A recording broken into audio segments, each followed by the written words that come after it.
Bonjour à tous.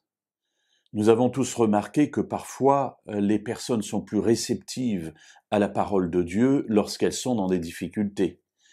Effectivement, dans les difficultés, on essaie de se tourner vers ce qu'on peut, et parfois ce qu'on peut se résume à ce Dieu qu'on n'a jamais voulu rencontrer dans les temps faciles. Mais il y a d'autres situations qui nous amènent à nous éloigner de Dieu.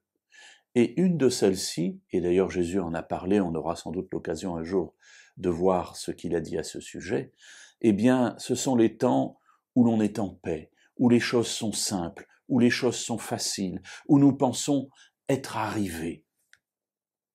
C'est ce qui s'est passé pour Roboam. Le roi Roboam, c'est le fils de Salomon. C'est celui qui va régner après lui. Or, il se trouve que, contrairement à son père et à son grand-père David, Roboam va agir avec dureté, ne va pas écouter les conseils des anciens. Et alors qu'il prend la royauté, il va agir avec dureté avec les tribus d'Israël qui vont faire sécession. Il y aura 10 tribus au nord, 2 tribus au sud, et ainsi le schisme sera consommé entre le royaume d'Israël au nord et le royaume de Juda au sud. Et puis, Roboam règne donc sur une toute petite partie du territoire d'Israël, de ce grand territoire que Salomon avait réussi, après David, à consolider.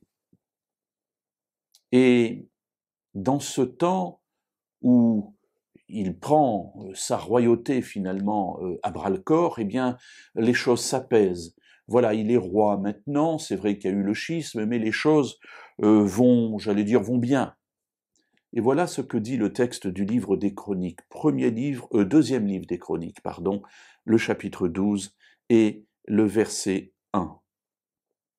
Lorsque la royauté de Roboam se fut consolidée et que lui-même se fut affermi, il abandonna la loi de l'Éternel et tout Israël l'abandonna avec lui.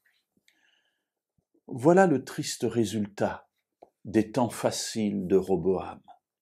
Roboam est devenu roi, il a mal agi, les tribus se sont séparées, certes, mais maintenant, dans son petit royaume, sa royauté s'est affermie.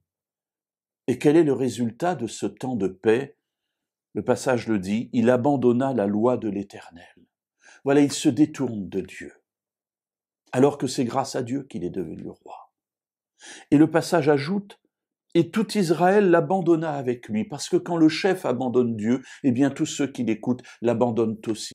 Ce qui montre que la foi en l'Éternel n'était pas affermie dans le cœur du peuple.